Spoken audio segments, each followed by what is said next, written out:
서울의 한 병원 복도에서 갑자기 울려 퍼진 비명소리가 모든 것을 바꿔놓았다. 유언, 류언은 자신의 쌍둥이 여동생 유연, 류연, 이 병실 문을 열고 들어오며 언니, 내가 나우 동성애자야 라고 고백하는 순간 세상이 무너지는 듯한 충격을 받았다. 그 고백은 단순한 비밀이 아니라 보수적인 가족의 기대를 산산조각내는 폭탄이었고 유언은 그 자리에서 얼어붙어 아무 말도 할 수 없었다. 유언은 28살, 서울의 한 대기업에서 마케팅 매니저로 일하는 여성이었다. 그녀는 항상 완벽한 딸, 완벽한 언니로 살아왔다. 부모님의 기대에 부응하기 위해 대학을 우수한 성적으로 졸업하고 안정적인 직장을 잡았으며 심지어 결혼 정년기에 접어들면서 소개팅을 마다하지 않았다. 하지만 속으로는 늘 무언가 부족함을 느꼈다. 그 부족함이 무엇인지 알 수 없었지만 유연의 고백이 그 빈 공간을 채우기 시작했다. 유연은 25살, 의대생으로서 가족의 자랑거리였다. 네 자매 중 막내로 태어나 부모님의 사랑을 독차지하며 자랐지만 그 사랑이 무거운 짐이 되었다. 그녀는 어릴 적부터 남자아이들보다는 여자친구들과 더 가까워지곤 했지만 그것을 숨기며 살아왔다. 그날 밤, 유언은 집으로 돌아와 혼자 방에 앉아 유연의 말을 곱씹었다. 동성애자야, 그 단어는 한국 사회에서 여전히 금기시되는 것이었다. 부모님은 전통적인 가치관을 고수하는 분들로 결혼과 가정을 최우선으로 여겼다. 만약 이 사실이 알려지면 가족 전체가 무너질 수 있었다. 유언은 창밖을 바라보며 생각했다. 내가 왜 이렇게 동요하는 거지? 유연이가 행복하면 되는데, 하지만 마음속 깊은 곳에서 솟아오르는 감정은 단순한 걱정이 아니었다. 그것은 유언 자신에게도 해당되는 오랫동안 억눌러온 무언가였다. 다음 날 아침, 유언은 유연을 만나기로 했다. 카페에서 마주 앉은 자매는 어색한 침묵을 깨기 위해 커피를 홀짝였다. 언니, 미안해. 갑자기 그런 말을 해서 유연이 먼저 입을 열었다. 유언은 고개를 저었다. 아니, 괜찮아. 그런데 언제부터 알았어? 유연은 깊은 한숨을 쉬며 이야기를 시작했다. 고등학교 때부터 여자 선배를 좋아하게 되었고 대학에 들어와서야 자신의 성 정체성을 인정했다고. 하지만 사회의 시선과 가족의 기대 때문에 숨겨왔다. 언니, 나 이제 숨기기 싫어. 그런데 부모님께 어떻게 말해? 유언의 마음이 아팠다. 그녀는 유연의 손을 잡으며 말했다. 함께 생각해보자. 하지만 서두르지 마. 그런데 그 대화는 예상치 못한 방향으로 흘렀다. 유연이 유언의 손을 잡은 순간 유언은 이상한 떨림을 느꼈다. 그것은 자매애가 아니었다. 설마. 나도. 유언은 그 생각을 애써 지웠다. 하지만 그날부터 유언의 일상이 변하기 시작했다. 회사에서 일할 때도, 집에서 부모님과 식사할 때도 유연의 얼굴이 떠올랐다. 부모님은 여전히 유언에게 결혼 이야기를 꺼냈다. 원아, 이번에 소개팅 해볼래? 좋은 사람 있어. 어머니의 말에 유언은 웃으며 고개를 끄덕였지만 속으로는 갈등이 쌓여갔다. 한편 유연은 의대에서 만난 선배 지은과 가까워지고 있었다. 지은은 30살, 이미 레즈비언으로서 자신의 삶을 살아가는 여성이었다. 그녀는 유연에게 조언을 해주었다.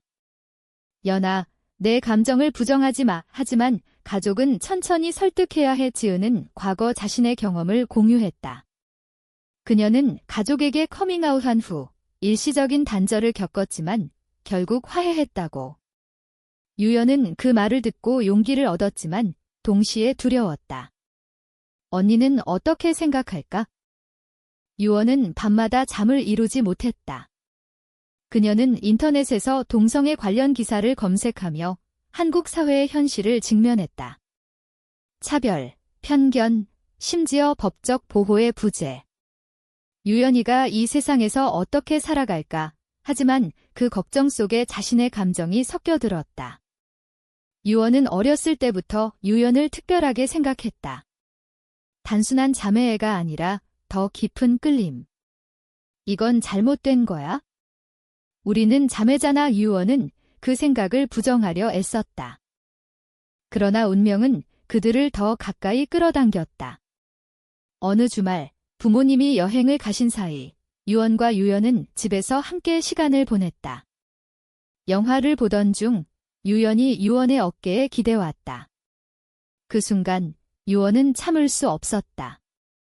연아, 나도 너처럼 말을 꺼내자마자 후회했지만 유연의 눈빛이 변했다. 언니, 그 대화는 밤새 이어졌다. 유언은 자신의 감정을 털어놓았고 유연은 놀라면서도 안도했다. 언니, 나 혼자라고 생각했어. 하지만 이 고백은 새로운 갈등의 시작이었다. 자매로서의 사랑과 로맨틱한 사랑의 경계가 모호해지면서 그들은 도덕적 딜레마에 빠졌다. 유언과 유연의 관계는 점점 깊어졌다. 그들은 매일 메시지를 주고받았고 주말에는 몰래 데이트를 했다. 서울의 한적한 공원에서 손을 잡고 걷는 시간은 그들에게 유일한 안식처였다. 하지만 이 행복은 곧 위협받기 시작했다. 부모님의 눈치가 예사롭지 않았다. 어머니는 유언에게 요즘 왜 그렇게 피곤해 보이니? 남자친구 생겼어? 라고 물었고 유언은 거짓말로 둘러댔다. 아니에요. 일 때문이에요. 하지만 속으로는 죄책감이 쌓여갔다. 유연은 지은 선배에게 조언을 구했다. 지은은 병원에서 일하는 레즈비언 의사로 자신의 경험을 바탕으로 유연을 도왔다.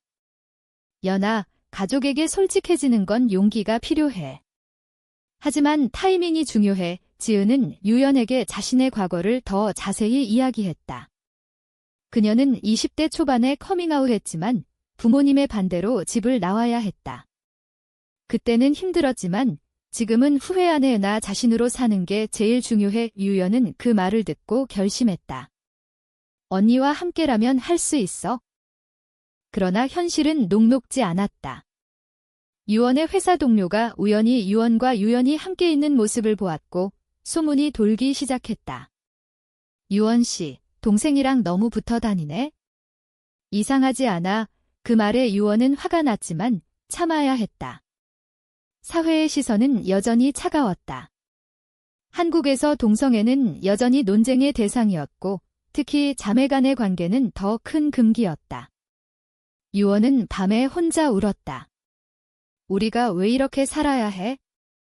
고조되는 긴장 속에서 유연은 부모님에게 커밍아웃을 시도했다. 저녁 식사 자리에서 유연이 엄마, 아빠, 저 남자가 아니라 여자를 좋아해요 라고 말했다. 그 순간 식탁은 정적에 휩싸였다. 아버지는 포크를 내려놓고 뭐라고? 라고 물었다. 어머니는 눈물을 흘리며 그게 무슨 소리야? 내가 왜 그래? 유연은 떨리는 목소리로 설명하려 했지만 부모님의 반응은 격렬했다. 그건 병이야. 치료받아. 아버지의 말에 유연은 충격을 받았다. 유언은 옆에서 지켜보며 아무 말도 할 수 없었다. 내 차례가 올 텐데. 그날 밤 부모님은 유연을 방에 가두다시피 했다. 유언은 몰래 유연의 방으로 가서 위로했다. 연아, 괜찮아. 시간이 지나면 이해하실 거야. 하지만 유연은 절망했다. 언니, 나 실수로 태어난 것 같아. 그 말은 유언을 아프게 했다. 내 자매 중 쌍둥이로 태어난 그들은 부모님에게 실수라고 불린 적이 있었다. 어머니가 임신 중에 쌍둥이를 원치 않았다는 이야기를 들은 적이 있었다. 그 상처가 이제 다시 되살아났다. 지은은 유연의 연락을 받고 병원으로 불렀다. 그녀는 유연에게 직원 내 잘못이 아니야. 사회가 변해야 해라고 말했다. 지은은 자신의 네트워크를 통해 LGBTQ 지원 단체를 소개했다. 유연은 그곳에서 비슷한 경험을 가진 사람들을 만나며 위안을 얻었다. 하지만 유언은 여전히 갈등 중이었다. 그녀는 회사에서 승진 기회를 놓칠까 봐 두려웠다. 원씨, 요즘 집중이 안 돼 보이네. 상사의 말에 유언은 변명했다. 한편 부모님은 유연을 설득하려 애썼다. 결혼해서 아이 낳고 살면 괜찮아질 거야. 어머니의 말에 유연은 반발했다.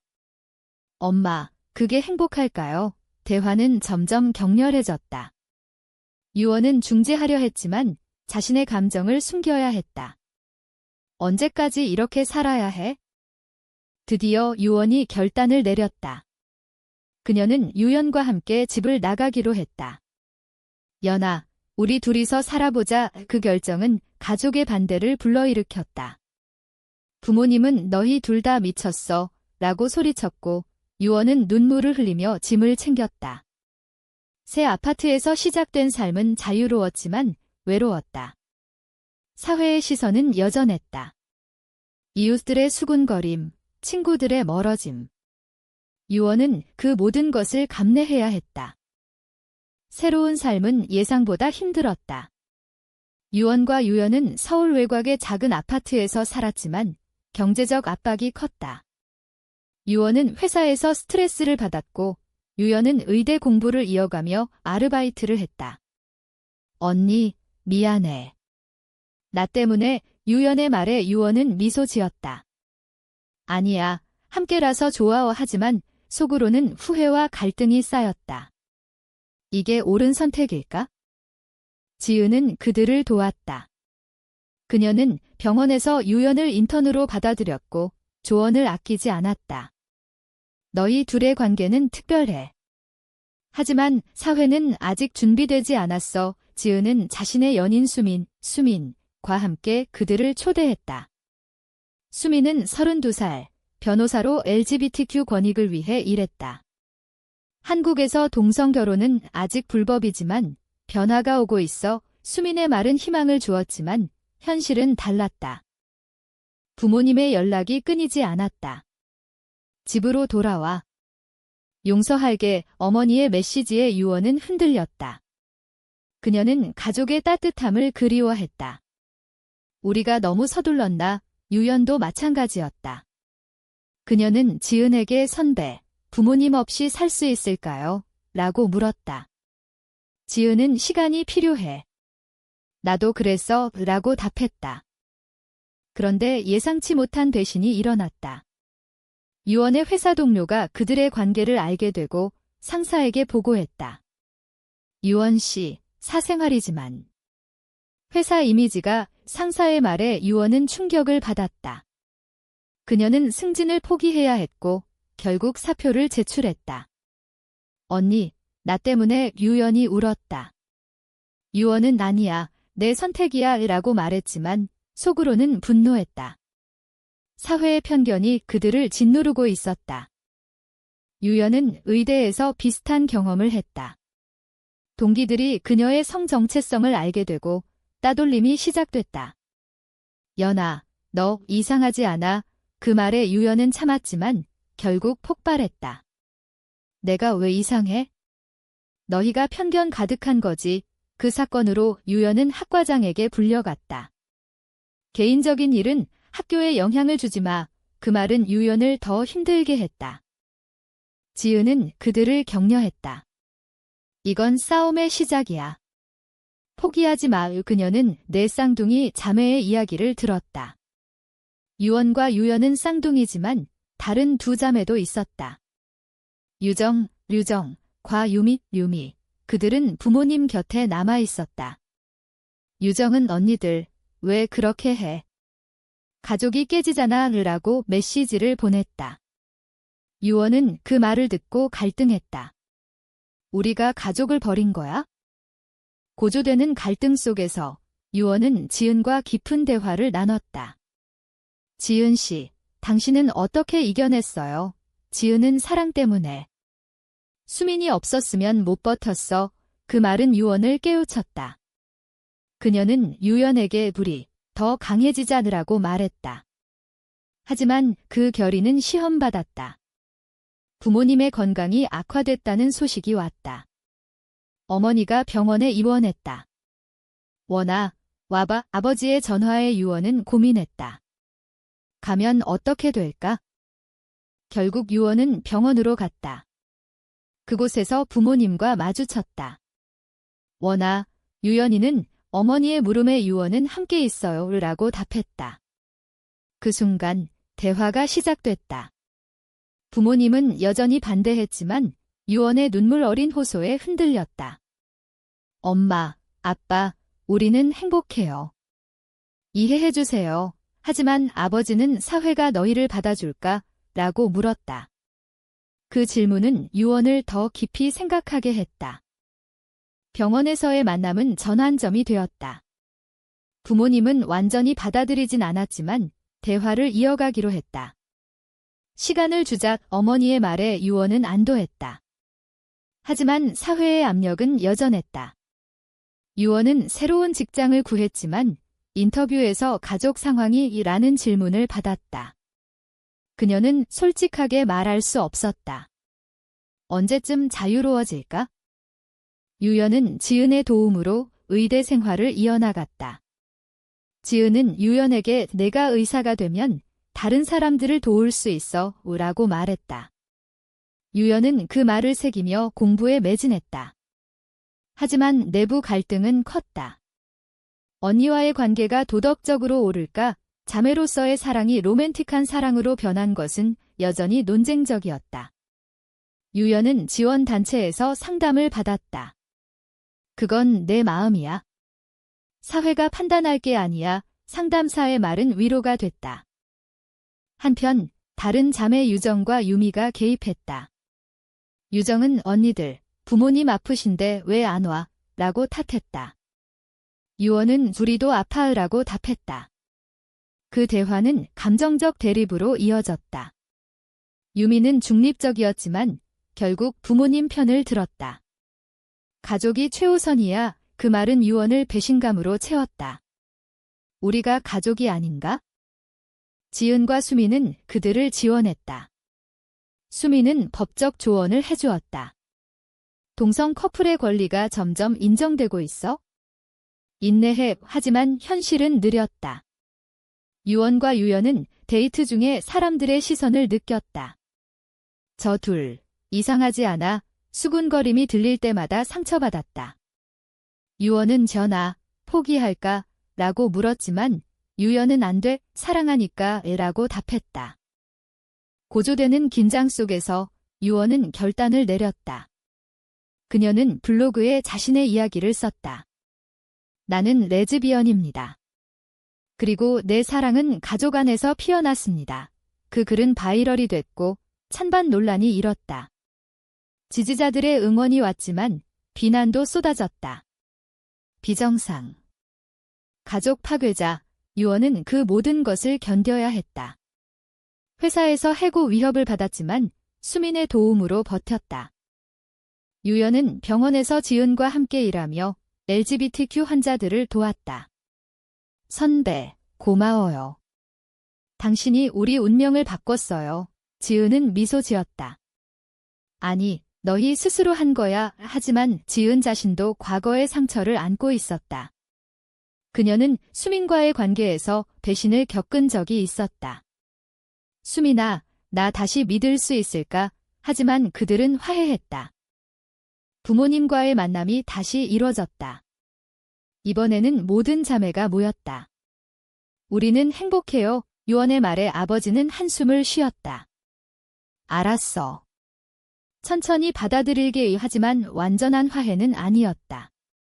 어머니는 여전히 눈물을 흘렸다. 내가 실수라고 생각한 적 없어. 그냥. 걱정돼. 그 말은 유언을 울렸다. 화해의 길은 멀었지만 유언과 유연은 앞으로 나아갔다. 유언은 새로운 직장에서 안정을 찾았고 유연은 의사가 되기 위한 마지막 단계를 밟았다.